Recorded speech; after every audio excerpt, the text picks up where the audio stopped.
It's a topsy-turvy, higgledy-piggledy world today, isn't it? I mean, I'm finding that what's up is down, what's down is up. Alice in Wonderland. That just seems to be the general state of the universe right now. Certainly the state of the United States. New York City, that I've now been home for a couple of weeks, and sure enough, everything is unusual and upside down here as well. Restaurants have spilled out into the streets. Businesses that I've known for years are closed or are transformed. It's a completely different feeling than I'm used to having here, and I've lived here since I was 12. It's just different. Everything is different. And on top of all that, we are packing up our house to move our stuff out of here. So our apartment itself is also higgledy-piggledy, upside down. Everything is starting to get loaded into boxes. And I've been going through a lot of old stuff. The moving is one of those opportunities to just go through all of your junk and decide, but do you really, really need that? And I've also been going through a lot of old photos and scrapbooks and photo albums and things like that, some of which I'm planning to go and have digitized, but an awful lot of which I'm editing through and getting rid of what I don't need. So it's been just a chance to kind of look at everything that's in my life and decide how I feel about it. So that is kind of the purge of one's possessions, but also of one's thoughts and memories in some weird ways too. Like looking back on old stuff can just rearrange your memories in your mind. So today what we're going to do is we are going to do something that is a fantastic exercise for learning to look and to see more clearly. And the way that we're going to do that is by not seeing clearly or by not understanding what we're seeing. So often when you look at something, I mean, let's look at me for a second again. And, when you look at me like this, you might not recognize me. You know that I'm a person. You might sort of know that it's me. But there are probably things about my face that you notice that look different when I'm upside down. If you look at my eyes for a while, they might start to seem really weird. You might start to get used to the fact that maybe this is my chin or something. There are all kinds of things that happen when we mess with our perceptions.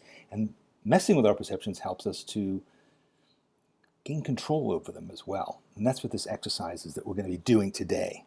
And it's an exercise that is a classic.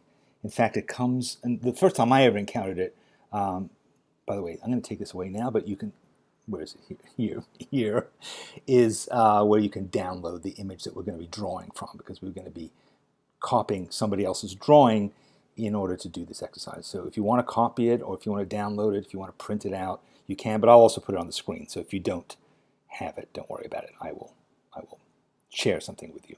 But this is an exercise that comes from really one of the classic books that was incredibly helpful to me. Drawing on the Right Side of the Brain by Betty Edwards is a book that's been around for a long time, and it is unique, or at least it was when it came out, because it deals with how our brains perceive things and how that affects how we draw. And it relies on the work of California neuroanatomists, I'm not which of the term is, but people who study brains and brain function.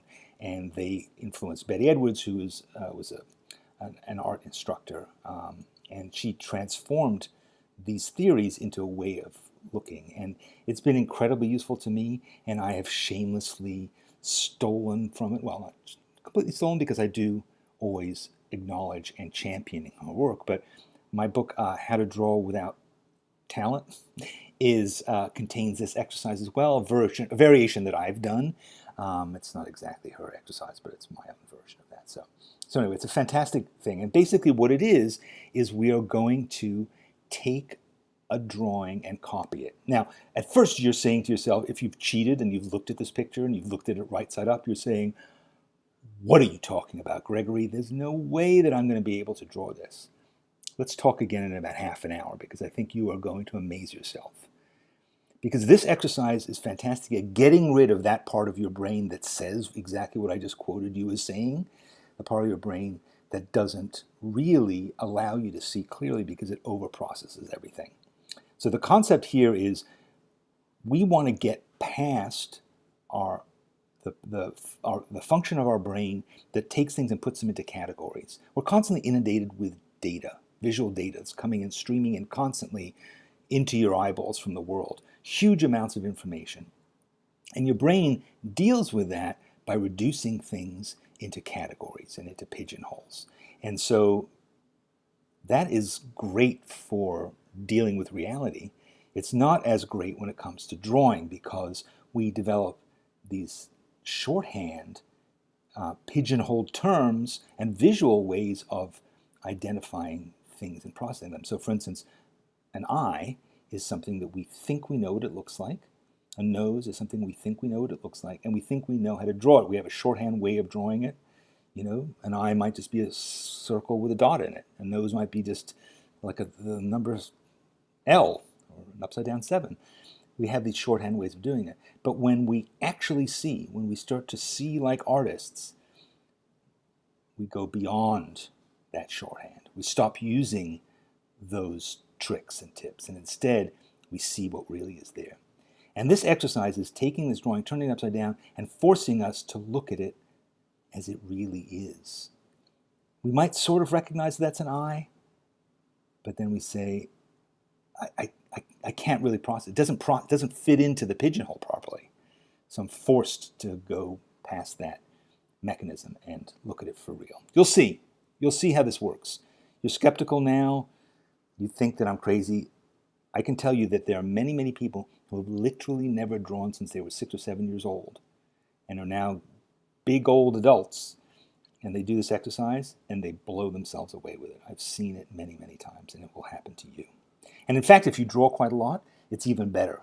I haven't done this exercise probably in a year, so I'm looking forward to doing it and seeing how it works out for me, because I've had a year of clutter, as I'm sure you have too, brain clutter, and this is an opportunity to stop it all, slow it down, and see what is, okay?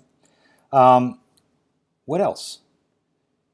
Before we dive into this, it's Inktober, first day of October. Inktober, for those of you who don't know, is a global kind of thing where people just try and do a drawing in ink every single day of the month.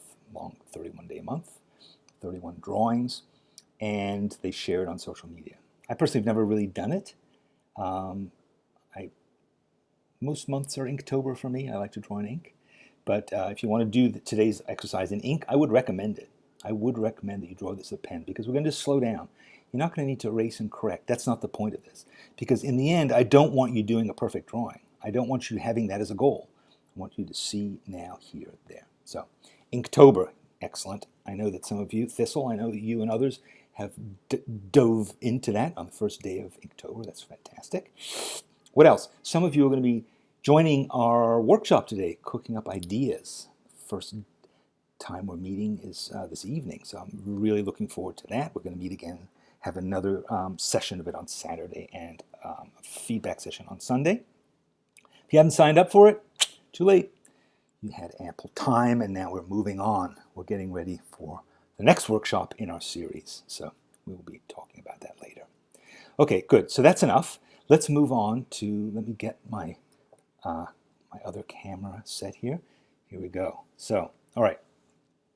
So this is the picture that we're going to be working from. This is a drawing. I didn't do it. It is drawn by famous Austrian artist Egon Schiele.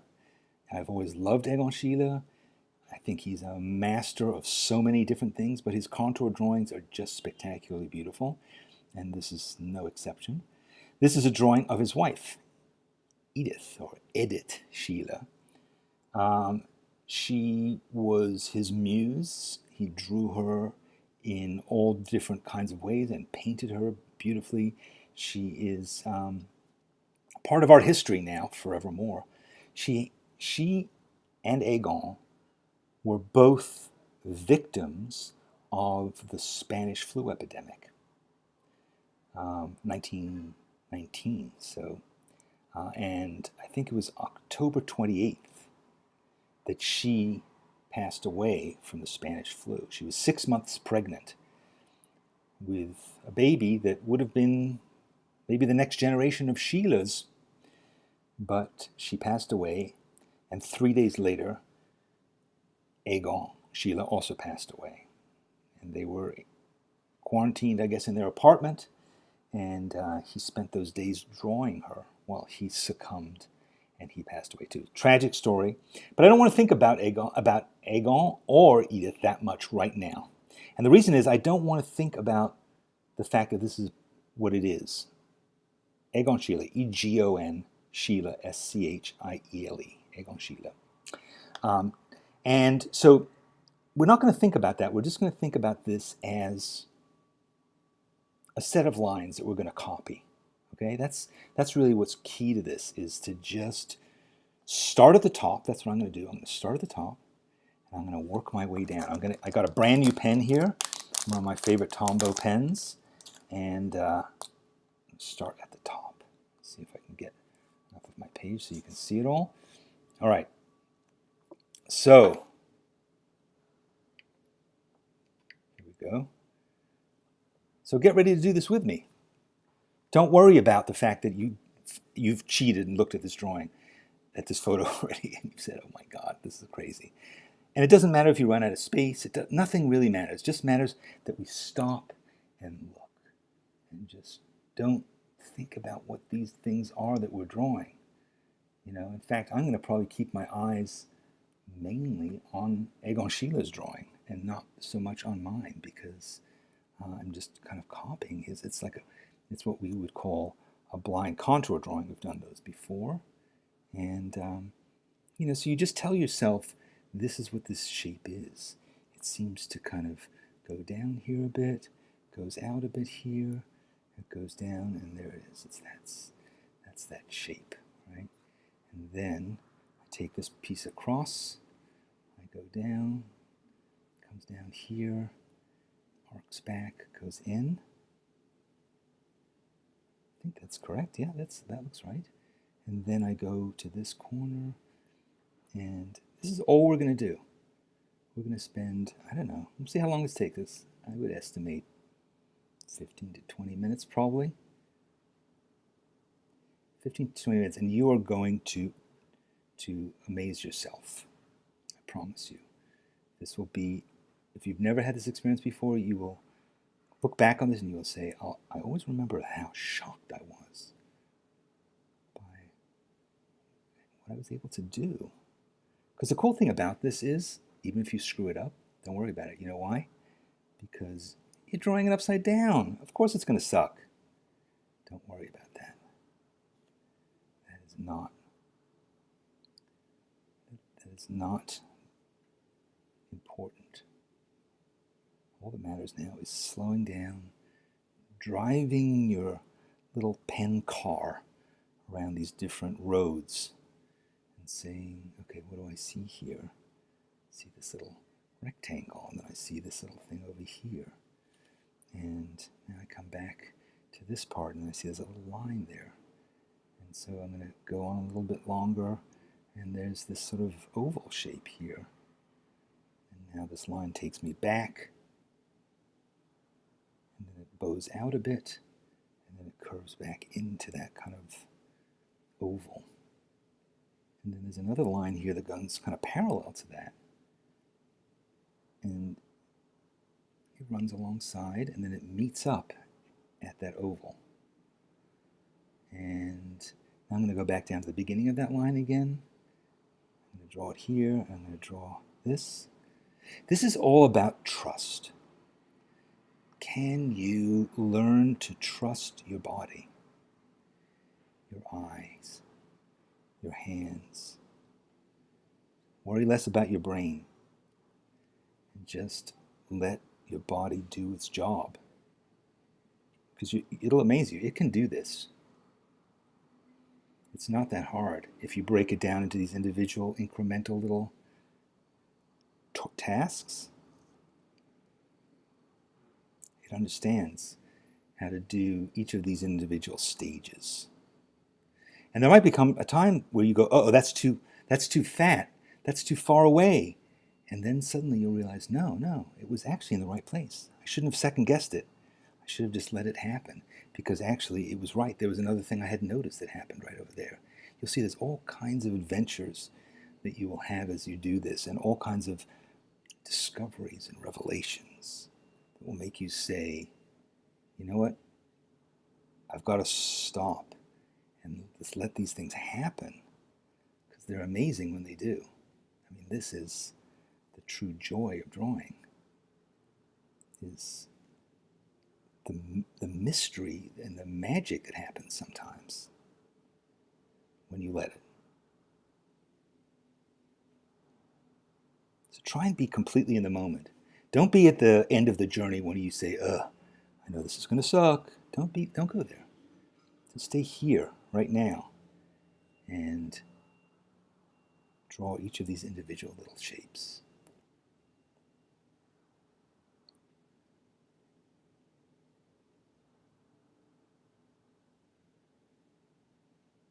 Sometimes you lose yourself. Like, I just got lost on the journey. Where am I? Oh, I'm here. Okay. And then I'm going to go back, go down here. It's like you're wandering through this kind of confusing landscape, but if you slow down and look at just the part of the road that you're on, you can find your way. You can say, okay, I see where I'm supposed to be. I think in some strange ways too, and you'll discover this later on when we look at this drawing from a different point of view, that the line quality that comes out of this sort of drawing is really unusual. It's unusual to me, and I sometimes think like maybe that's really the real me. That's actually the way I'm supposed to draw. But I let all this other sort of overly conscious stuff get in the way of my drawing sometimes, and instead, what if I could just be this line quality? What might that say about the world differently than the way I am normally seeing it? What's also so interesting about this process is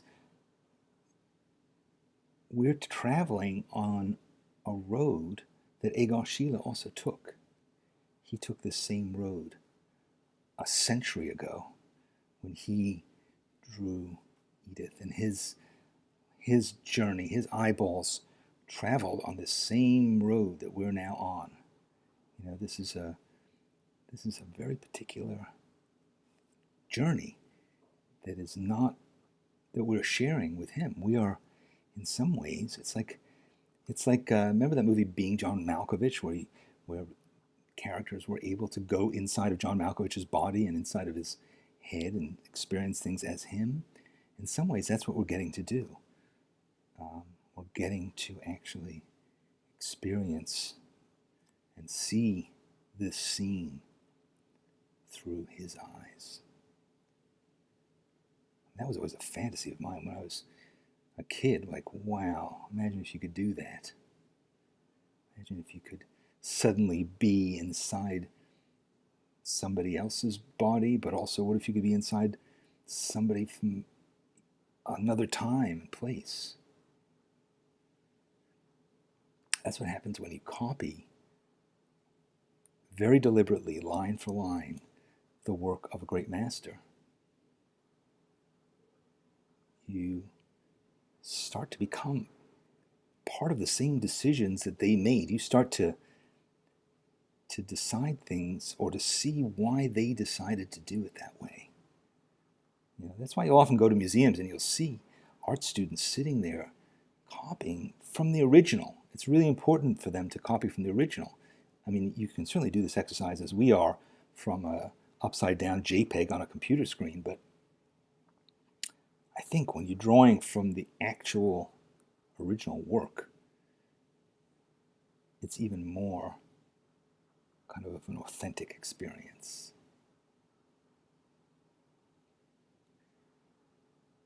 See, I'm already starting to doubt myself. Like there's a voice in the back of my head that you can't hear, and that voice is saying, you know what, you're jabbering and talking about such crap all the time, and I bet you that's ruining your drawing, and I bet you you're going to regret it. I bet you when you look back on this, you're going to say, yeah, you see, I wasn't really concentrating. And that may be true. I like talking to you, so I'm going to continue doing it, but it's also, I think, likely that there's a part of my body that is driving this line. And it's not the part of me that's talking to you. It's that the part of me that's talking to you is sitting in the back seat. But the part of me that's driving is fully engaged and connected to what I'm looking at and what I'm drawing, seen clearly. So,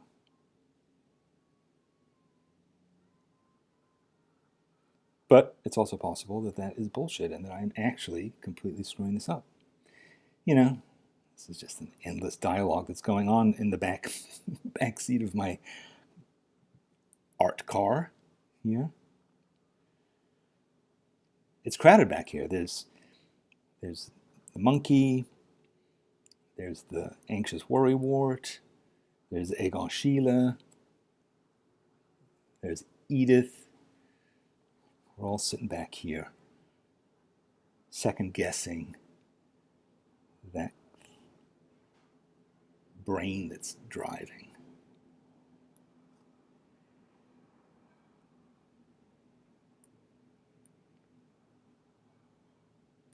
Another thing that also is happening, that often happens when you draw from a reproduction or from a photograph, a lot of times you'll see that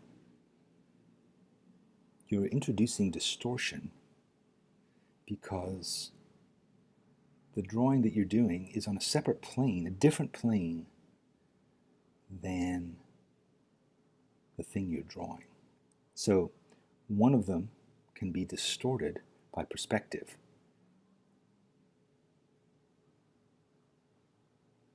So for instance, this image that I have up on my computer screen is flat to my eyes, right? It's completely up and down. But my paper is flat on the paper, flat lying down. So therefore, there is a bit of perspective that's being introduced by that. And that can cause distortion.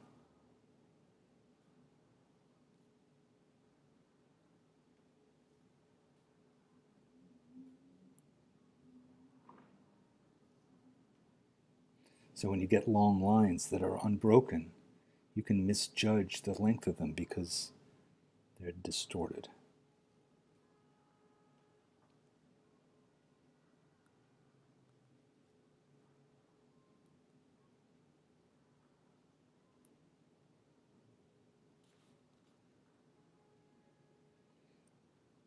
Lost again. Here we go.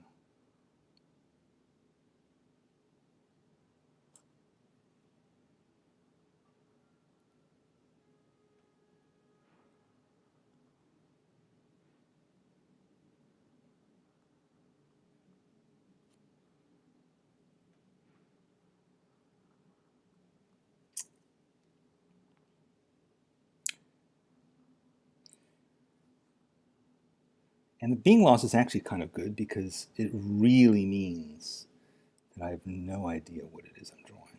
I'm really not thinking at all about whether this is an ear or a collar or a button or any of those kinds of things. I'm just kind of drawing one line after the other and trusting that they will all come together at journey's end into the right thing.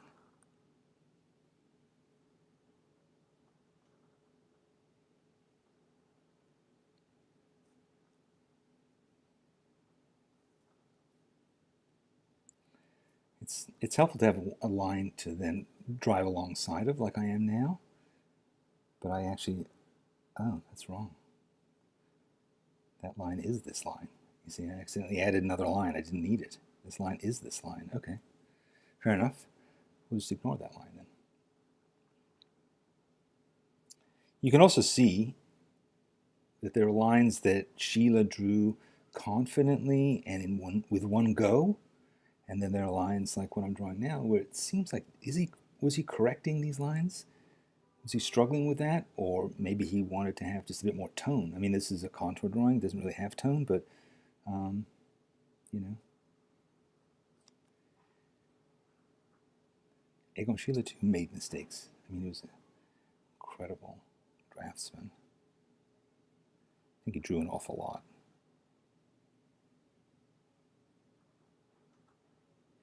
In fact, I know he did. I mean, he was really young when he died. I mean, he was under 30. And he had such an impact on art history with the honesty of his work. I mean, scandalously honest. A lot of stuff that he did.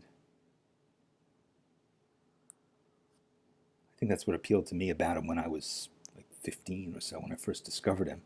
It's like, oh man, this guy's really ballsy. Like, he just does whatever, you know, he wants. He was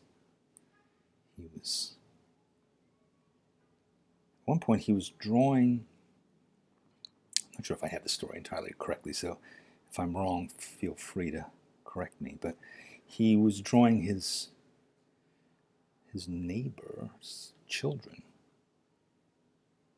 and and some of them were really quite young, and he was drawing nudes of them, and he ended up getting arrested for it, and he was charged with basically like child pornography for drawing these nudes of these girls, and they were pretty scandalous, and he went to prison. Not for long. He went to prison for a few weeks, I think is all it was, from what I remember, maybe a month or two. And they gave him art supplies when he was in prison. I'm not sure if that's a normal thing to have done, but they did. They gave him, and he did a bunch of drawings of the inside of his prison cell. They were pretty evocative. And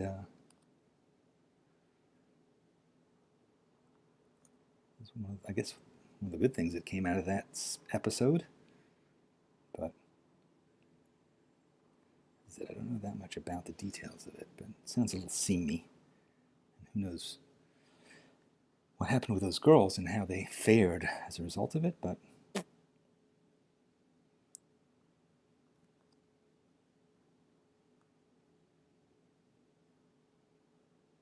I hope you're starting to see, if you're drawing along with me, that this is a journey that at first seemed impossible, right? It's like standing at the foot of this amazing mountain and saying to ourselves, oh my God, I can never do that. But when we start to break it down,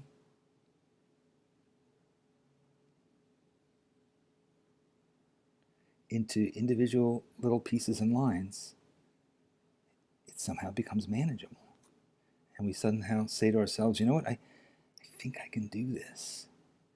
And that's what's so often interesting about drawing super complex things for drawings is that it's really, the challenge is just the accumulation of many, many challenges.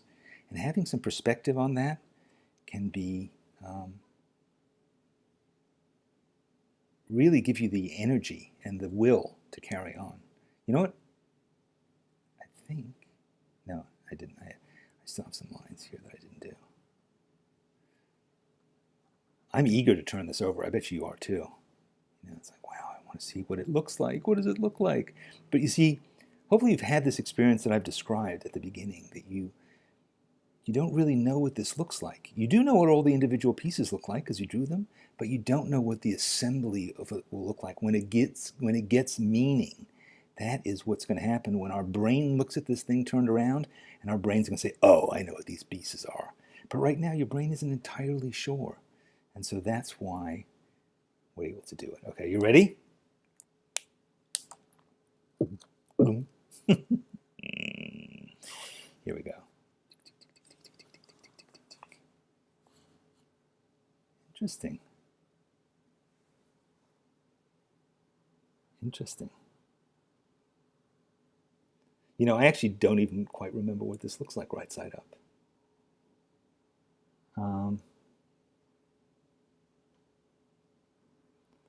But yeah, I mean, it's sort of an interesting drawing, and it doesn't really look, I mean, if I found this drawing in a drawer, I wouldn't be sure that I had drawn it.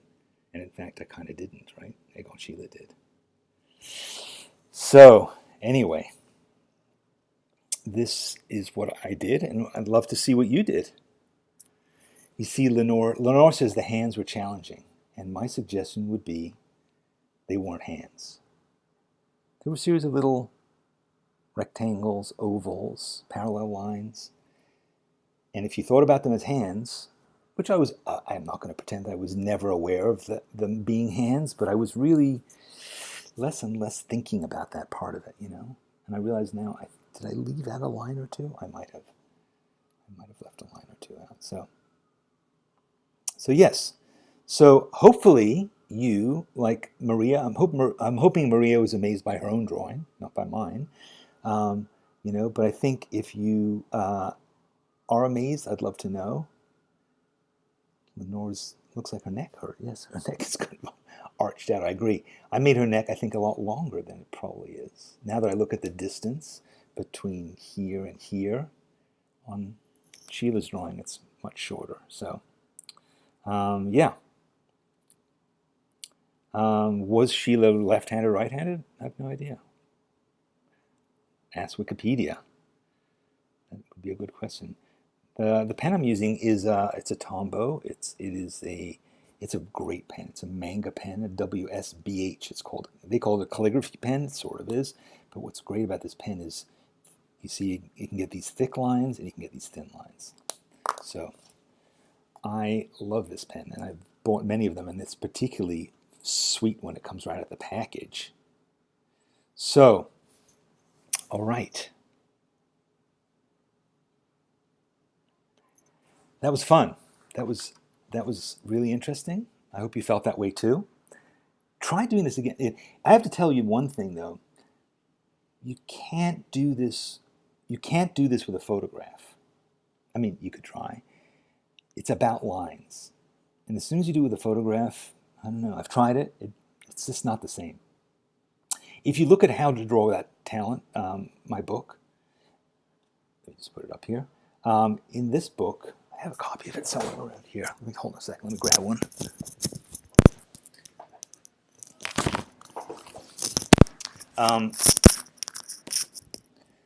So in this book, and I don't mean this as an ad, I wanted to point out something to you if you decide to do more of these.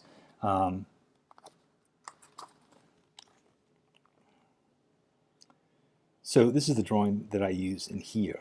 And again, it's a contour drawing. I think that's important. There's not a lot of shading, all that kind of stuff. You want a contour drawing. I found one or two drawings by David Hockney that worked okay. Betty Edwards uses a drawing of Stravinsky by Picasso that works pretty well. So there's not a huge number of, you just Google image and look for contour drawings, portraits, whatever it is, and, but also try it with one of your own drawings.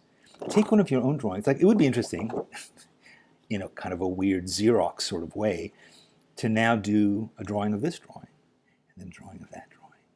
And eventually, it would probably just look like a ball of yarn. But, the point of it isn't, again, to end up with a cool drawing. I mean, you do, and you do have that moment of, but I think it's really just like how it slows you down and breaks things down. And I think so often when you draw things that are complex, like if you were to draw, a car engine, if you were to draw even a really complex bit of urban sketching, draw like the building across the street from you has lots of little windows.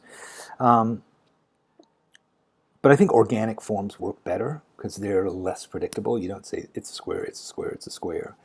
But they're more like little shapes that you don't know the names of. So, but keep trying to do this. Do it, and I promise you it will improve your drawing, not immediately in doing the drawing of this, although that will be the case, but ultimately it will do it because it will change that function that I was talking about before, that thing in your head that wants to resort to old standby ways of doing things, wants to rely on shorthand, on symbols, rather than observation of what you're actually seeing. When you look at what you see and you don't put a name to it, you draw better. But that is like patting your head and rubbing your tummy at the same time. It's not something that comes naturally to us. We are hardwired to process and synthesize visual information and reduce it to symbols. That's why we survive as a species and flourish, because we're able to process and act quickly. But it's not how you draw well. So you have to train yourself to overcome that natural temptation. Okay, thanks so much for joining me. I'm going to get back to packing and getting ready for tonight's workshop. I enjoyed hanging out with you today. Thank you for doing that with me. If you have drawings that you've made, I would love to see them. Hashtag SBS Draw with me. Right there, you can see this hashtag.